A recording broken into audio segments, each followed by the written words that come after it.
Welcome, guys, to another Scout Report. It is episode 3. We had a guest on last time, which was Queen of War. And today, we've got Slungers, a fellow YouTube content creator, which is amazing because we have actually quite a lot in common. We can talk about things to do with Call of Dragons, our journey and stuff like that. So it's going to be a really good podcast, I think, for everyone to maybe get an insight in what we do kind of for a living and, you know, the struggles, because it is hard work as well, right?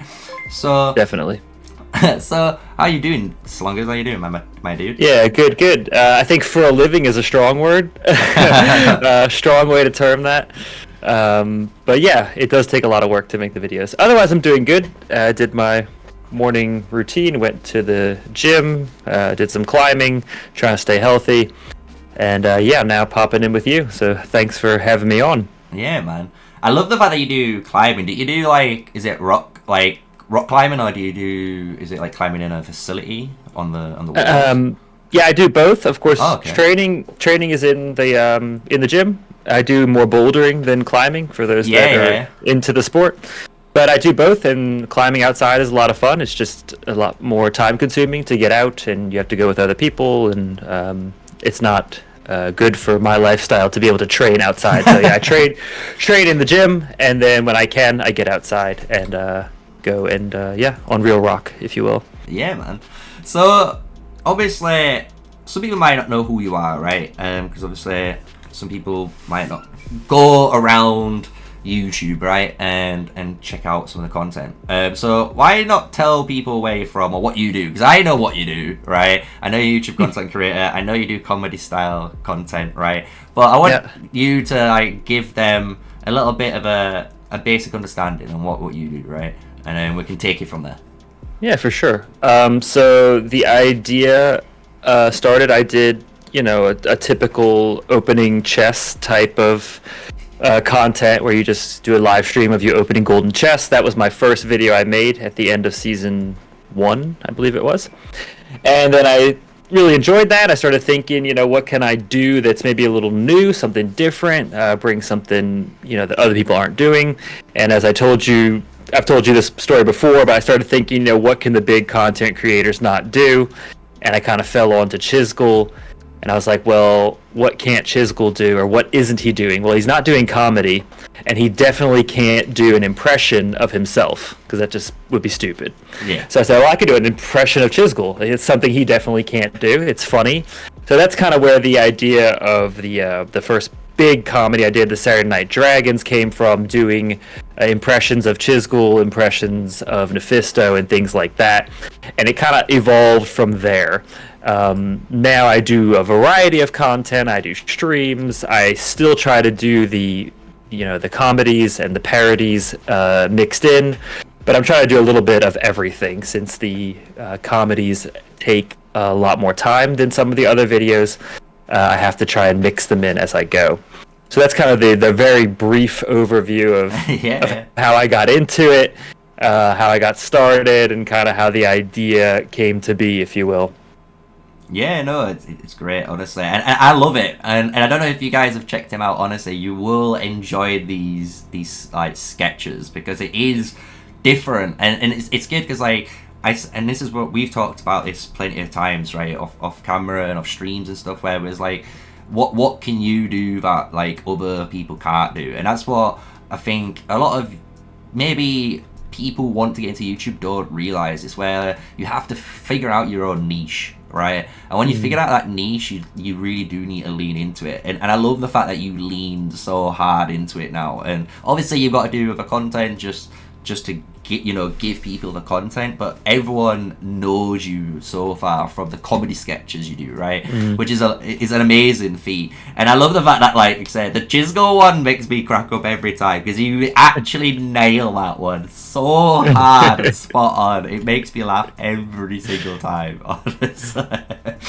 Yeah, it was over the top. Also, the Chisgul one was a 2-week process, because I I don't have a beard typically, or I kind of go in and out. So I had to wait 2 weeks to film the Chizgul thing to kind of grow a beard a little bit. It also makes that character look different than the other characters because there's only so many different types of glasses and shirts I can put on. So I was like, okay, well, I'll film the Chizgul thing in 2 weeks when I have a little bit of facial hair. I love that, honestly. And people don't realize it. That's the funny thing. It's like the weird nuances that you're gonna go through to make the videos, which is amazing, honestly. Like, and it goes through all different content creators, right? And this is the one thing that a lot of content creators, or maybe aspiring content creators, might struggle with, where it's like, I've got an idea, but they probably don't know how to execute it, and it's just like. It's just simply just write it out, right? Just write out a plan, like a storyboard. Go from A, B, C, D. Just do something simple, or just A, B, and C, and just like, okay, I need to do A first, and then you start there, then you do your B, then you do your C, right? And then there's the video. You've got it. You've got it covered then. And I think a lot of players or viewers who want to be a content creator don't realize like that is how easy it can be to start off with. But then, as you know, like the amount of time it takes to edit a video, the amount of time it takes to upload the video, thumbnails, tags, description boxes. I spent like almost 2 hours yesterday on a thumbnail because I'm kind of a perfectionist, and I just like moving it a millimeter to the right, and I'm like, no, that's off center, and a middle, no, that doesn't look right. Oh my! Yesterday was a big waste of time, but I got it. I think plus minus how it should look. But yeah, I feel that completely. Sometimes you get in your own way. Sometimes you just gotta let it go. Say this is the best I can do, and move on. But sometimes I go down the rabbit hole and just can't get out. Yeah, because that's the thing as well, right? Because you can, and a lot of people might think like just hire an editor or just get a thumbnail guy. Just do that, right? You're a YouTuber, but people don't realize like at the minute, especially for like a game like Call of Dragons, right? It's a new game, new company. They're on a new creator zone. It's a different approach than they've done for like Rise of Kingdoms. So it is like, I can't say obviously how much we get paid, but we're not, Tim the Tatman. We're not Asmongold, guys. We're not Ludwig, these big name YouTubers that have got millions of subscribers and make, at least like 10 grand from a video. We don't do that. We make a reasonable amount of income. For me, it isn't a lot. It's enough for me to get by on. That's why for me I can currently support doing it full time. But for yourself, I know you work a job, right? You work a job and content create, because at the moment it's not on the table. And I think a lot of players and a lot of viewers don't realize like it's a grind. It's a grind mindset, and if you're dedicated to the craft, there is going to be, hopefully, as we both envision, light at the tunnel. A payoff. Yeah. As I talk about with you, so far Slongers has made a grand total of $0 on content. However, finally getting a little traction, got a couple deals coming in, so there should be a little bit, it's like, getting tipped as a waiter. It's a little bit of something coming in, but as you said, like, it's nothing to, quit your job over. No. But it's a little recognition. I see it more as that as anything else. A little something from the developers to kind of show that they're interested in what you're doing. But definitely still working my job for the foreseeable future. That is not going to change. I kind of view it helps me mentally, is I kind of view it as a study, like I'm in college. So like me making the content is an investment. So I'm trying to make this, I'm trying to build something, and over time it should become something better. If I keep improving, I keep growing my channel, in time maybe it'll make some money. But at the moment it's just school, it's trying to learn the process. I try to learn, a new technique in every video, try to learn a new editing style to slowly get better over time. So that kind of helps me mentally in how I go about, or how I view making the content at the moment. This will be a good question, because I think a lot of maybe viewers who might not want to be a content creator, right? Maybe you want to be an editor, right? And stuff. But the question is like, how do you learn? Because I know the way I learn how to edit and how I figure out stuff, but I want to see if it's the same as you, because if you've got the same answer, I think it would be funny, because it just shows that anyone has the capability of doing it. It's just you have to have the mindset to do it. It would be funny. I don't know if we have the same idea, but usually what I do is I know in my head what I want the video to look like. Like, okay, I want, this effect or this pan or this zoom shot. This is what I want it to look like.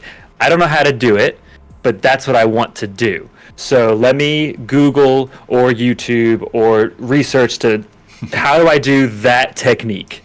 So then I'll figure out how to do that one technique that I wanted in my head. I wanted to do it, and I know it's possible because you've seen it in other videos.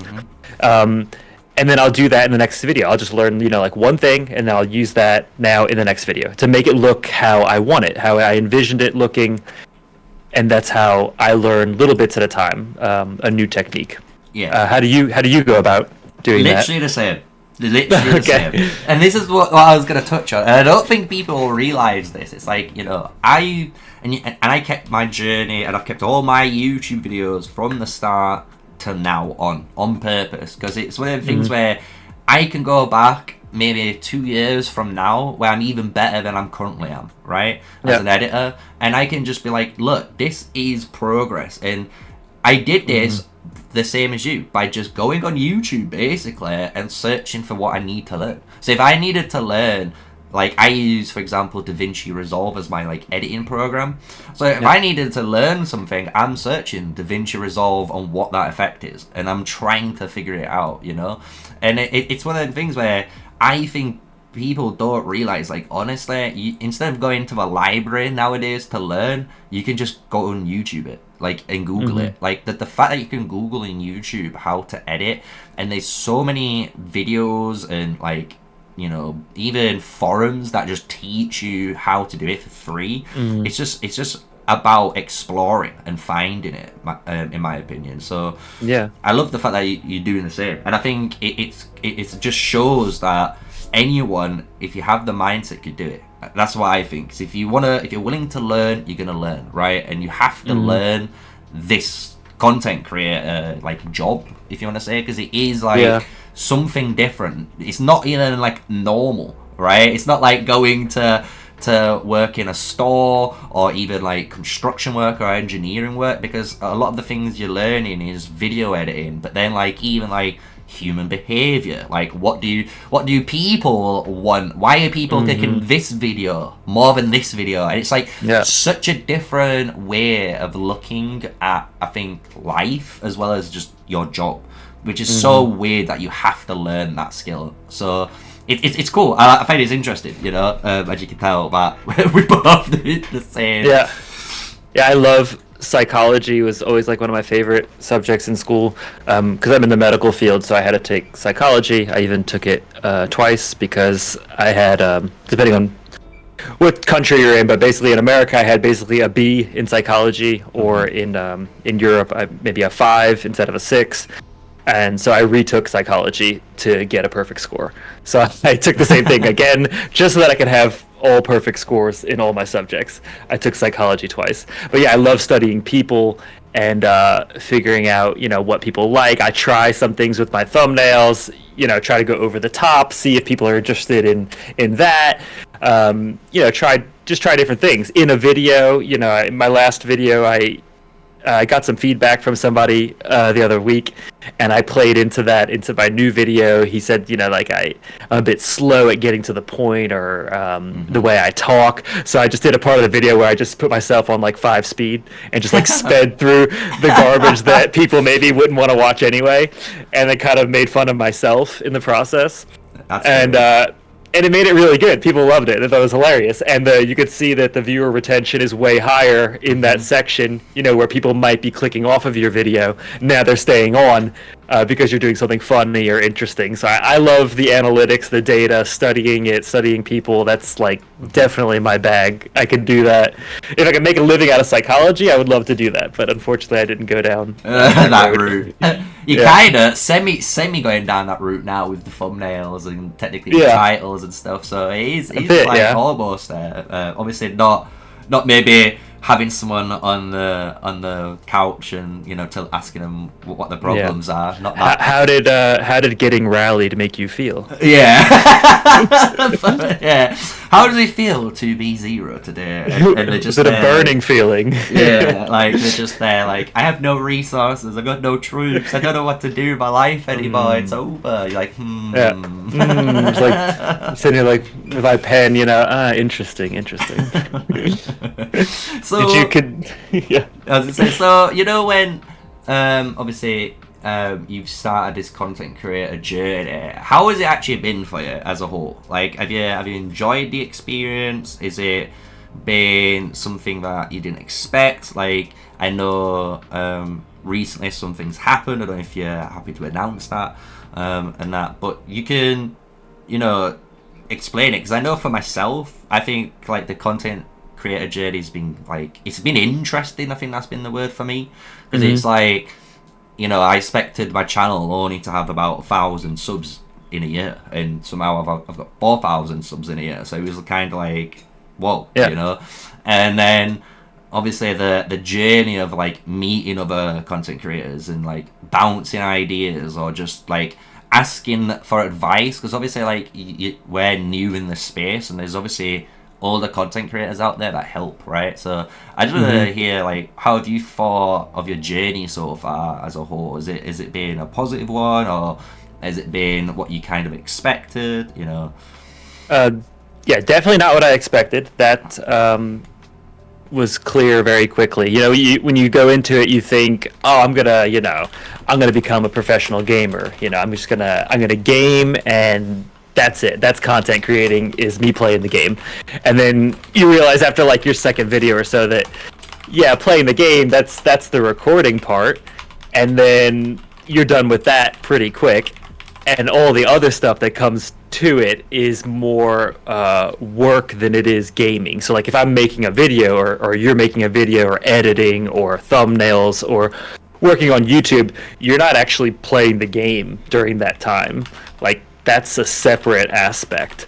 So that was definitely, I don't know if I call it a wake-up call, but like, okay, yeah, content creating is much more than just playing video games. That's not the same thing. So that was surprising to me, so I had to kind of adapt to that and think like, okay, well, is this what I want to do? Once you realize that, it's like, okay, well, do I want to make videos? It's not just playing games, it's actually a career path, if you will. It's a job. Do I want to do this? Do I want to invest time into this? And sometimes, yeah, it can be stressful for sure, especially with my kind of personality, where I'm very all in, if you will. Yeah. I want to go all in. I got all these ideas. I'm firing on all cylinders, 1,000 things going on. And I think the biggest stress comes when you don't have the time, or you don't have the energy to do everything you want to do. So you have all this creative potential, and you're like, oh, this would be an amazing video, but I still have to work a full-time job. I still have a family with kids. I have other things in life. I can't do everything I want to do. So how do I, boil this down to using efficient use of your time, which you and I have talked a lot about. Yeah. How can I efficiently make videos? And how to do it at a level where you can do it for a long period of time, looking 6 months, a year, years into the future. How can I sustain this? And for me, I noticed quickly that making videos every day with my current circumstances is just not going to happen. I can't make a video every day because it's not going to be at the quality that I want it to be, and it's not going to be something I'm proud of doing. So let me do what I can and make a good video and enjoy it, and then try to get around the fact that you can't do everything you want. So it's a balancing of feelings, and I'm still working on it myself. Again, balancing my personality, trying to say it's okay to make 2-3 good videos a week. You don't have to make 7 crappy videos a week, and get over the FOMO, as we were talking about before. Yeah. You know, I need to sleep, but it's dragon time, but it's also 2 in the morning, and I have to go to work tomorrow. So I can't stream a dragon fight and still function tomorrow at work. So you have to find the balance and do what you're going to be proud of for a long time. So that's where I'm kind of at emotionally, and still trying to get a hold of that. And it's a work in progress, and keep trying to make the content, but don't burn yourself out. Also, good life tips. Yeah, that's it. Honestly, I love that, because a lot of people don't I would say accept it, and it's like actually going through, I wouldn't say 5 stages of grief, but acceptance is one that a lot of people, I think, struggle with, and I think like you nailed it there. And I love that, the fact that like, look, you have to accept that you have other priorities, or you have other commitments that you have to do. If that's your job, that's your family, it could be anything that you're already doing. You can't just drop everything just to do this, right? But as you said, it's a balancing act, and if you really want to do it, the balancing act is like this weird circus act at first, where you're trying to make sure you're not falling off the tightrope. And like you say, you're hoping by the end of the tightrope journey, when you hit that platform on the other side, that maybe in a year's time or 2 years' time, whenever it hits the milestone, that you've hit it, right? And you don't need to bounce anymore, because you're an expert, and maybe you've got to the point where you can quit a job, you can full-time commit into it, and actually, you know, experience this type of, I wouldn't say like lifestyle, because it is kind of a lifestyle to go by, but it's a very strange lifestyle. I think a lot of people just think it is, like you said, just play games, record and put it up, and it's not as simple as that, because it's just like you say, like even for me, I've got to think where it's like, anytime I do an action in game, I need to think, could I be making a video out of this right now? Yeah. And it's like, exactly, if I could, then I should be making the video out of it, unless I've already covered it, you know? And that's one thing that a lot of people don't realize, that that's what becomes the game. It doesn't become a game where you're constantly playing and having fun. Maybe like if you're a live streamer, it's a little bit different, but when you're actually content creating for like YouTube and stuff and videos, it's a complete different mindset. It is like entertainment. You are trying to figure out, how can I make this game entertaining for you guys who are listening and watching, and for myself, right? Because like, if I'm not interested in it, why should you be interested in it? Right? It just works both ways. So I need to say, I love what you said there through that content journey. So yeah, for sure. What do you think then, honestly, about Call of Dragons? Because obviously I've been playing this game now over a year, and I know you're under a year. So I'd love to hear like your take on it, for someone that, you know, has been playing. You are in a very strong alliance. You can obviously tell everyone about that if you want. It's up to you. Yeah. But what do you think about Call of Dragons, right? As a whole. Obviously, I enjoy it. I think it'd be a shame if we didn't like the game. But I really love playing the game. I love the behemoth aspect, especially coming from an MMO background. I find those fights extremely fun. We're at the Frost Dragon now in Season 2, and it's actually quite hard. And I imagine Elite is going to be extremely difficult. So I enjoy the challenge of that. The PvP aspect is also tons of fun. Love seeing, you know, massive wars. And I think if you're not like us that are doing this to try and make videos and things, if you're just doing the basics, you know, training your troops every day, keeping up with your account, draining your CP, and then logging in for these big events, I think the game is tons of fun. If you're planning on, you know, spending 8 hours on the game every day, you know, you're a hardcore gamer, then I can see you might get a little bored trying to do that. And I know a lot of people in our alliance play other games in addition to this, and that's perfectly fine. This isn't, World of Warcraft. You don't have that amount of content that you can be doing something all the time. There is a point, in the day where you're like, okay, I've kind of done everything I can do at the moment. And that's perfectly fine. I think that's great, for what the game is. There's, of course, the pay-to-win aspect is definitely real. And I think it puts a little pressure on the players if they want to keep up with their alliance. But also, if you inform yourself and you watch enough content, you can figure out efficient ways of doing that so that you don't have to spend tons of money on the game and you can still stay in a relatively strong alliance and have fun with it and be in the wars and things like that. So I think the game is great overall. I'd probably give it like a 8 out of 10. And if they just add more content, which they're of course going to be doing, the game is still very young. As long as they keep up with it and keep thinking of new ideas and things to add to the game, I'm sure it'll last just as long as Rise of Kingdom has and continue to become better, which we already see improvement in the first 3-4 months of the game. Graphically, there's more behemoths, there's more things to do, there's more events, there's more heroes. They're always adding things. So as long as they keep down that trajectory, I'm sure this game will last for a long time and hold our attention. Yeah, I think the same. Because obviously, I get a lot of different, opinions from people, especially like even free-to-play players or low spenders. And they obviously scream, obviously they wish it wasn't as pay-to-win heavy. Some people, and I think that's with every game. But at the same time, like you said, those same players are the ones that watch content, and they always will put in a comment, or even if I jump into a server, right, like 203 for example, like those guys in there literally just DM me, and these are free-to-play players saying thank you for helping me. Because of you, we've been able to use the right talent build. This talent build's actually outperforming a spender because he's just he's not as good with mechanics as me, and I love that. And I do hope the game kind of stays in that approach where, obviously, as a spender, yeah, you're going to get an advantage. Everyone can admit, that spending gives you advantage because you're able to push forward and obviously get to the end game quicker, right? Because that's what spending is in this game. It's like,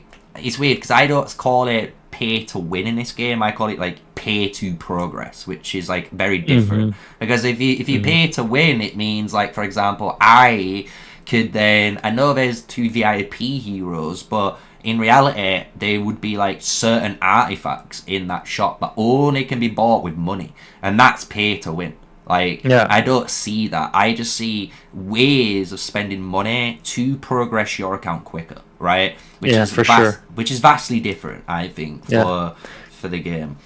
And if you also think even further, because I also saw that question pop up about low spenders, the view of them. Oftentimes, once the season progresses, all the really strong alliances are going to move into the further zones. So you should be able to play the game and be relatively safe in the starting zones 1, 2, even 3 at times. So you'll be able to play the game. You'll be able to do the things you want to do. Keep, like I said earlier, spending your CP, upgrading your buildings, trading your troops. These are free things that everyone can do every day. Make sure your troops are always going. Make sure your research is always moving on. Your buildings are progressing. You're always going to do those things, and then you're going to progress over time. And like you said, pay to progress. At some point, you have T5, whether it took you 1 month or 6 or a year. At some point, everyone gets to T5, and that's kind of the end of the rainbow. Everybody has T5, and the whales are going to have all their heroes, maxed out as well. But in a 1v1 battle, me, player B, that took a year to get to T5, and you, player A, that got T5 in a month, we go head-to-head in a 1v1, well, we both have the same chance of winning that fight. If I made my talent tree better than you did, or I, put the proper legions against yours. I might win that fight, even though I didn't spend hardly any money on the game and you spent tens of thousands. But because I stuck with it and I played over time, now I can match you in a fight. Yeah, you're going to have millions of troops and you can win a war, but I could win a battle. And since I'm a low spender, I probably don't take the game too serious. I'm happy with that. I'm going to be laughing if I'm beating a whale, 1v1. And he had, T5 a year ago, and I spent, $100 on the game, and you spent $50K. Because that's the one thing. I was gonna say that's the one thing just to add in there and let you carry on. I don't think people realize, when they play this game, it isn't a short game. It's never designed to be a short game, and I think where a lot of maybe new players come into this game have played games where it's all short based. Life spans, or you're playing Fortnite, you're playing RuneScape or stuff like that, where RuneScape, just instant. You go in and you're instantly able to do everything, right? But even in games like RuneScape, to get to the end game, it's a grind. If you and it's one of those things where I think people look at COD because they see it as a mobile game. It should be a game that is I can pick it up and play it in 5 minutes, right? But it's not the case. Like the way COD is designed, and Rise of Kingdoms or Infinity Kingdoms or any of these games, which are even Raid Shadow Legends, even though that's the most heaviest pay to win game I can think of. All of these games are designed for you to play for 1, 2, 3 years, not 1-2 months, because you don't experience the game in 1 to 2 months. You just might have just gotten through the tutorial phase, and you might have played through 10-20 events, and you think, I've gotten through to the end game, and then the true end game appears, and you're like, this is what the game's about. And I think that's what a lot of players don't realize with Call of Dragons. So I do love it, and I'll pass it back over to you, whatever you were saying. I agree. I just thought of an example of a guy in season 1 who was known, the Baron Zeus. He had T5. I think it was in 2 weeks. He already had T5. Just gemmed everything, maxed it out, and he crushed. Season 1 he crushed, and now we're in season 2. So we did 1+ and 2, and he quit. He quit at the very beginning of 1+. Stopped playing the game, sold the account, done. Because if you have T5 in 2 weeks, there's no war going on. You're not logging in to do your daily stuff. There's no point. There's no buildings to upgrade. There's nothing to do. Yeah. So he quit, sold the account. That's what I'm saying. We're seeing it with our whales also this season. The ones that are 100 million plus power already. They log in for the wars, but that's about it. Because there's just nothing for them to do. There's no point of them to do Crucible to get 2 golden heads, They already have that maxed out. They can just buy 2 golden heads for $5. So they're not even playing the game if there's nothing going on. Whereas a low spender or somebody who is very casually playing, just play the game over time and you'll catch up. Yeah. It's just, that's how it is. If you play the game for a year, you're going to make significant progress, and you're going to enjoy the process of doing that, because it's a game, it's supposed to be fun. Do the Crucible, get your 2 heads, and earn it, and have fun with it, Yeah. Definitely. I agree with you, because it's just it is one of them things. It's imagine, this is the way I kind of look at Call of Dragons. It's imagine you had 1,000-piece jigsaw puzzle, and obviously you have to figure out each puzzle piece, and it might take you 5 hours to do a 1,000 puzzle piece. Who knows, right? But once you put that last piece in and you see what you've done, the satisfaction that you have put in that time and you have done that, and it's same with any game. You can play chess. And even if you've lost or win in chess, and the amount of hours you play in chess, no matter what, you feel that satisfaction because you have put in the time to dedicate to the craft. And I think that's what you're highlighting there, where T5 players a lot of the time rush through really quickly to get T5, which is fine because you do need obviously some T5 players, but they don't keep playing. So Like as one of the guys in the comments says, TN, you know, he can't feel the grind, you know, and a lot of the time, a lot of players love the grind, and it sounds crazy. People are like, nah, I don't want to grind the game. I don't want to play this game for hours on end. I am telling you, you're lying to yourself, because like the amount of times people would grind on Pokemon just to capture the right Pokemon team, or the shiny Pokemon, or you grind on World of Warcraft, like you say, for a mount. A mount. It doesn't do anything apart from look good, but it has a 0.9% chance of dropping or lower in some scenarios. But you grind that for over a year, and when you get that mount, no one can dispute the feeling of getting that. Like, it's so good. And I think that's what you're touching on. And the thing is, with like free-to-play players, they at the moment feel like, and I understand it, the frustration of, oh, all these T5 players are T5, but I'm T4, and it's taking me a year or 2 years to grind. Yeah, it is, but dude, you're enjoying the game compared to them. Like, if you just kind of ignore the T5s and just focused on yourself, you'll realize I'm actually having fun. You know, I'm playing with an alliance, and I've made new friends. I'm experiencing these behemoths. The PvP is amazing. Like, you can go through all these positive points that actually make you realize, oh, I'm actually enjoying the game when you take T5 out of the equation, which is really funny, I think, to see. You know, we got a really good question here, which I was gonna talk about, and I think it'll be a good topic for us both, because it's like, Erwin asks, do you think the devs have got to work on a way of basically increasing their matchmaking for the seasons, right, to keep an active community?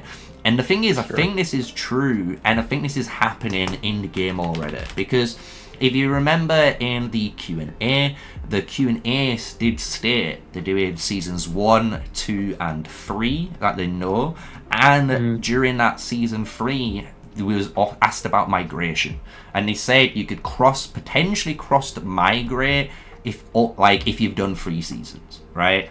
So it looks like they are slowly going into a better matchmaking perspective, because you got to think, you know, Rise of Kingdoms has got matchmaking. I'm not saying it's the best, but it's still got matchmaking, right? So I can tell that they're gonna do it. What do you think? Do you think it's obviously you can tell it's going to come, but what's your thoughts on the current matchmaking system?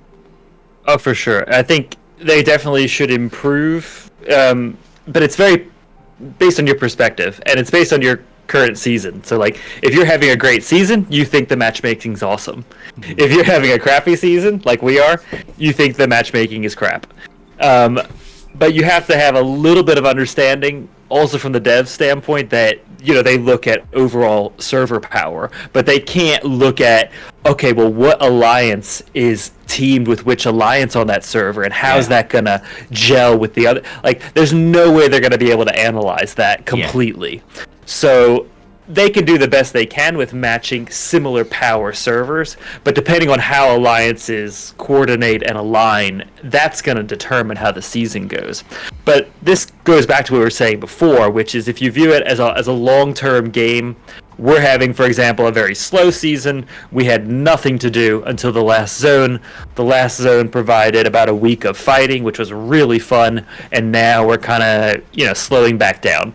But again, if you're not a high spender, when there's not a lot going on, just work on advancing your troops, building your, leveling up your town, if you will, getting stronger, and then when those fights come, you get to enjoy that. So you see, like, the game as a progress, and there's sometimes going to be a lot going on, and there's sometimes going to be less going on, and you have to be okay with that, and be able to enjoy the game when you can, and then just get stronger when maybe there's not so much going on. But I think the matchmaking will improve. The devs aren't stupid. They want people to keep playing the game. The more people, from a business standpoint, the more people that play the game, the more money the game makes. So if people want better matchmaking, they're definitely going to look into it to keep people interested in the game. So I wouldn't worry about that.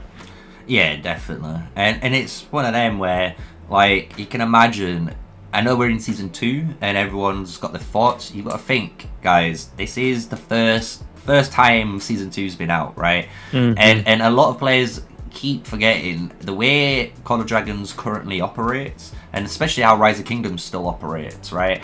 Apart from Rise of Kingdoms has got 5 years on Call of Dragons, right? They're a game that is a continuous development game. So it's like, right now, yeah, we've got season 2, and as you guys saw, and we flick in every so often on the map, like, we were saying we didn't have that much fighting going on in season 2, and we're in zone 5, and we had probably like a week, 2 weeks worth of fighting, but now we're in this kind of weird boat where you're in a stalemate, no one can move because of one choke point, and it just showcases, like, there is things that they're gonna fix, and I can imagine, and you can probably agree, there's probably going to be a season 2 plus, you know, because they need to think of, okay, this is the map, this was the map they originally brought in, these were some of the mechanics we introduced in and stuff, like the war pet system, to get it in there so people can, you know, experience it for the first time. But then in season 2 plus might be when we refine it. We're going to refine the map so it's not as choke point heavy. We're going to refine that war pet system. We're going to refine some of the broken mechanics, hopefully, in the game. Rallies. Yeah, and then go into season 3, and then you'd have season 3 and season 3 plus most likely, just to make sure that's all developed correctly, and then you'll be almost in the same state as Rise of Kingdoms, where if you played this game, instead of having KVK 1, 2, 3 and going to Season of Conquest in Rise of Kingdoms, well, you can have Seasons 1, 2 and 3, and you'll be ready to see what these brand new matchmaking systems are, which I think is very interesting for the game. We got a good question, or something from Tien. As the season progresses, should a dev do something with the lore that 70% of the players ignore? Like, what makes COD different from Rock is COD has lore and each year has their own story, which is true, and this is the one thing I said, right? And my community knows this and that, but I've been working on, like, the lore side of the game and trying to make some lore style videos, because that's really important. That I think Tien's touched on, that the lore of this game, I'm just saying, is so goddamn good the more I've been getting involved with it, but the game has a really bad job at showing it, and the beauty of the lore of this game compared to Rock, like Tien saying here, is basically the fact that you have a fantasy style game, and you've got to think, World of Warcraft's a fantasy style game. You can take that story wherever you want to take that story and bring out new races, new factions, new heroes, new whatever you want, depending on what you want to do with the story, right? And I think that is one of the biggest things COD has for it compared to Rock, right? So I wonder what your take is on it, because I know most likely, and I'm not going to feel any negativity towards it, but I can most likely guarantee you, and probably like you said, maybe 80% of the players probably have no clue what the hell the lore is in this game. They're just like, what are we fighting about? They don't even know. You wouldn't be wrong. Yeah. And it's unfortunate. I played Final Fantasy Online, and what they did, because I think the problem with the lore and why people don't take time to watch it is, again, going back to that FOMO. If, a story comes out and you see the rewards at the end of the story, or there's other things you want to do in the game, you just want to get that story done so you can get the rewards and you can move on and progress. And if you don't do that, if you take time and you watch all the cutscenes and you listen to it nice and slow, well, it's going to take you 10 times longer to do the story than somebody else. So you have that, that fear of missing out, that other people are done, they're moving on, and you're still stuck watching the story. And one thing that Final Fantasy Online did was they made it so that you can't skip the story. Ooh. So you have to watch the story. You can go make a coffee while the story's running if you want and not watch it, but it's going to take you the same amount of time. So you can watch the story and not worry that somebody else is speeding through it. You can just enjoy it and know that you're not missing out on anything. Now, which camp you're going to sit on that. I'm sure a lot of people will say, hell no, I don't want to waste my time watching a story. But for me, at least, playing Final Fantasy, I loved the story, and it took away that fear of missing out because I knew that I'm not wasting time. Everybody's got to watch the story. It's okay. I can just enjoy it. And I think that maybe people would find they actually enjoy that. At first, you might think, oh, this sucks. And then, okay, well, I have to wait anyway, so I guess I'll listen to the story. And then you figure out, oh, well, it's kind of interesting. You know, not bad. This is funny. Yeah, I was gonna say I know Asmongold did the exact same thing, and I love, honestly, Asmongold. He's one of like my favorite YouTubers, and I think if you're an MMO guy, you kind of love him too. And he had the exact same thing as you're saying. It's like he went into Final Fantasy Online, and he was like, I have to watch this. I have to watch these cutscenes. And it's so good. But then after even the first day of playing it, he actually just got involved into the story. Like, you just get sucked in because it's storytelling at the end of the day, and everyone likes a good story. And if you start to get invested into the characters, like, you know, it means you're going to get more invested into your class and into the game because you you get this kind of association with it, right?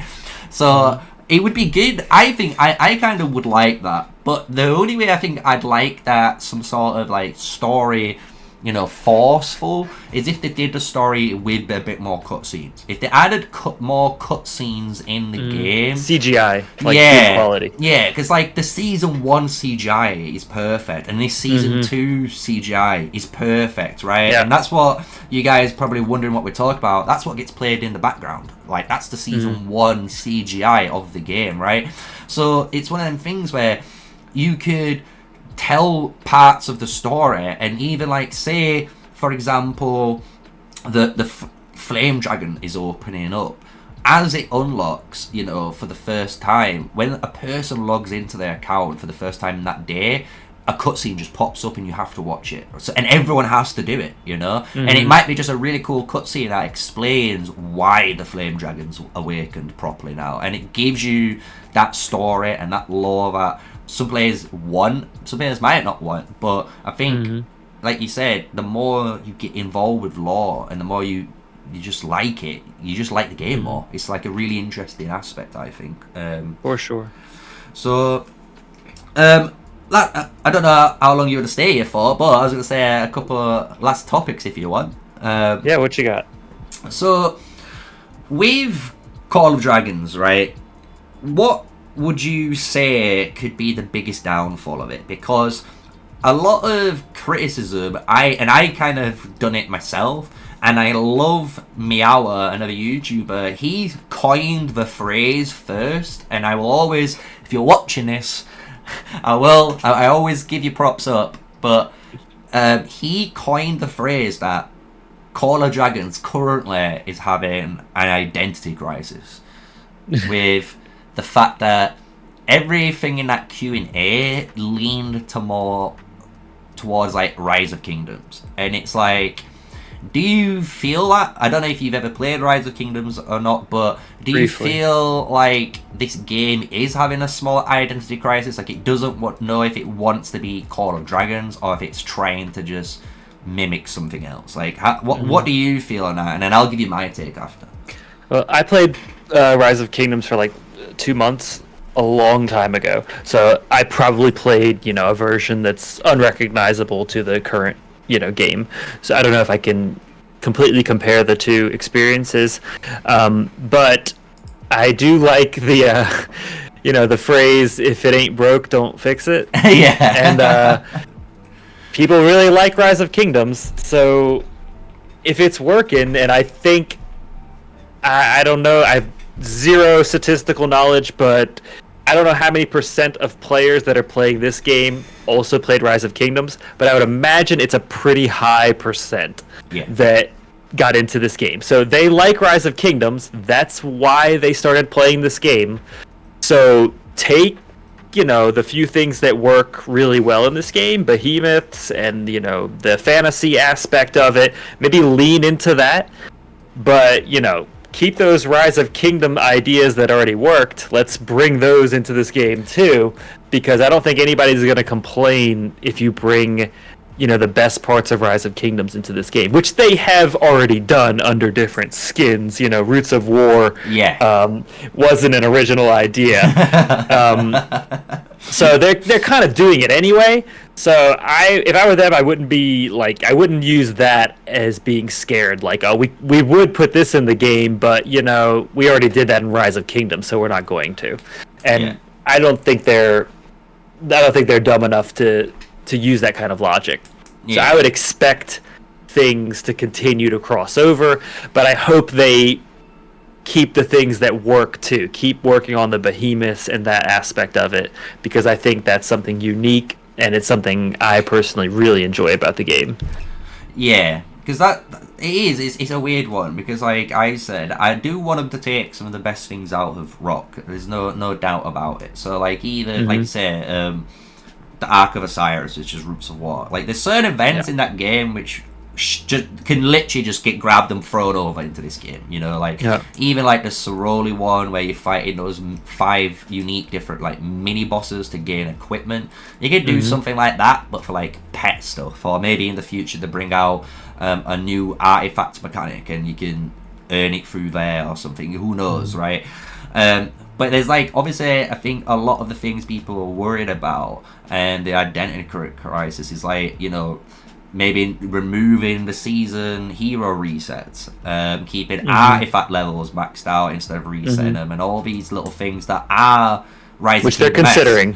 Yeah, as they wrote in the developer. Exactly, notes. And that's the thing I think a lot of the players are worried on, because the thing is, like, I understand and I get it that some people don't want to keep re-leveling up the heroes every single season.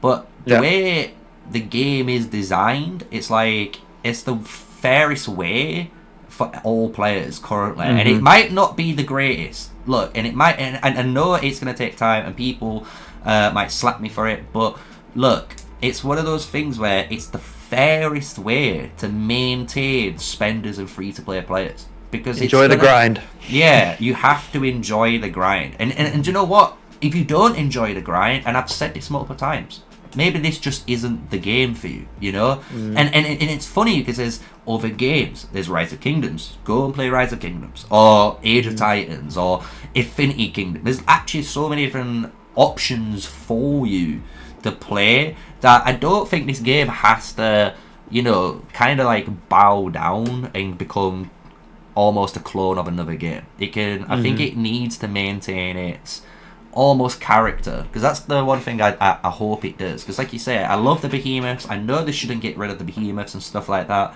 because that is one of the best parts of the game. Like, it's fun, it's interactive. I'm not watching a rally a building for 2 minutes, which is what happens in Rise of Kingdoms instead, right?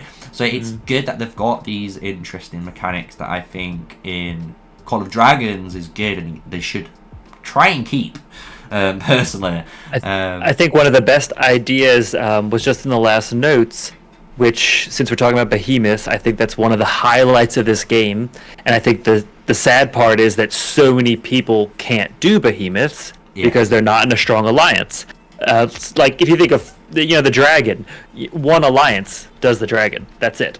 Everybody else doesn't ever get to do the dragon. So the new idea that they floated out there in the last notes was that you have kind of a matchmaking system to do behemoths, so that everyone can experience that. And I think that is absolute genius, and they need to get that in as soon as possible. That is going to get your low spenders and your free-to-plays interested in the game. Oh, awesome.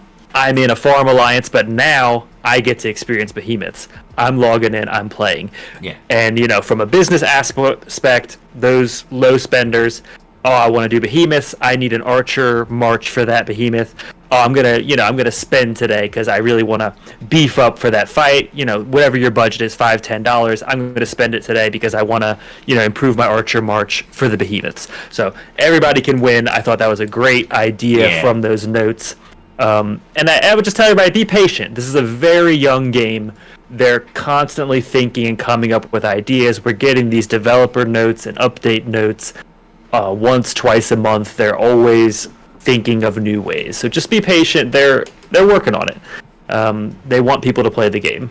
Yeah, and I love that that behemoth matchmaking. 'Cause it's such an actual clever idea, and it's cool because it's just like, in theory, the way I think a lot of people have got it in their heads, it's like, I can just queue up and potentially play with you in maybe a Hydra fight. That would be awesome. You know what I mean? Sneaky slongers duoing some bears or something. That is content, cool. Baby. Yeah, it'd be cool because it means all the content creators could actually, you know, I could be like, right, guys, on a live stream, we're doing behemoth raids. Everyone jumps into the live stream, and I'm like, right, we're going to queue in 3, 2, 1. If you're in, you're in, and then we'll just like go, and maybe like I get 10 or 20 of the viewers in, who knows, right? But it'd be an awesome idea. Yeah, I'm there, bro. It's such a good idea and an experience that you could bring if they hit this idea. So I hope it is how we both envisioning it. You know, because it is one of them things where it's a good step, like you say. It's a great step, because even if he wasn't looking at it like that, right, and he was looking at it as a player, it's like, look, maybe we are going to be fighting the Necro Giant, but obviously that might be a 2100 UTC, for example. Well, I could go into this Raid Behemoth matchmaking system and start practicing all the way up to 2100, and I could actually learn those mechanics. And I don't have to worry about it now, because I don't have to worry if it's going to cost my alliance or not, because it's just a fun match-made event that if we complete, we might get some extra, like just some nice speed-ups or something, which is nice to gain, right? So I actually like that. I completely forgot about that coming back into it. I love that. Yeah. So, yeah, man. I think that's going to conclude it, so I don't take you up for your entire day, because I know you have a well-deserved rest. Yes. So yeah, I hope you guys in the chat have enjoyed today's podcast, and if you're really listening all the way through on YouTube to the podcast, maybe you've got it in the background, maybe you watch it on a second monitor, you know, maybe you're a baller, you know, who knows. But whether you're watching it, if you ever want to jump in, these are done always live. We try and get guests on, as you can see, or if we're not, it's just going to be me, unfortunately. But I hope you guys enjoy it, and if you want to, come check out my channel. You can join in the chat. As you've seen, we've had Tien and we've even had Erwin asking questions, and we've been basically even answering stuff just naturally because we've been on the topic, and they might ask us a question like the high spending alliance compared to low spending view. We actually covered that, which was a really good thing, which Erwin actually said, oh, you're talking about it, which is great. So I hope you guys enjoy it. This was Scout Report episode 3 with myself, MrSneakyy, and Slongers. I'm going to actually pass it to you. I'll let you say goodbye, where they can find you, check you out, because honestly, you are one of my favourite YouTubers when it comes to Call of Dragons, the unique content you bring. So I'll pass it over to you, my friend. Thanks, mate. Yeah, I'm really glad to be here. This is a lot of fun. I listen to a lot of podcasts, so I would glad I could finally do one. Thank you. Glad we covered topics of life, good tips for no matter what you do for a living, and I hope you guys enjoyed it. You know, just on a more personal level, also a gaming level, of course, but just getting to know us a little better. As Sneaky said, you can find me also on YouTube comedies, guides, having fun with it. So would also really appreciate you guys' support. So thank you all. Thanks for having me on, and let's do it again sometime. Yeah, man. Thank you very much. Right, and with that all said, I will catch you guys in the next Scout Report.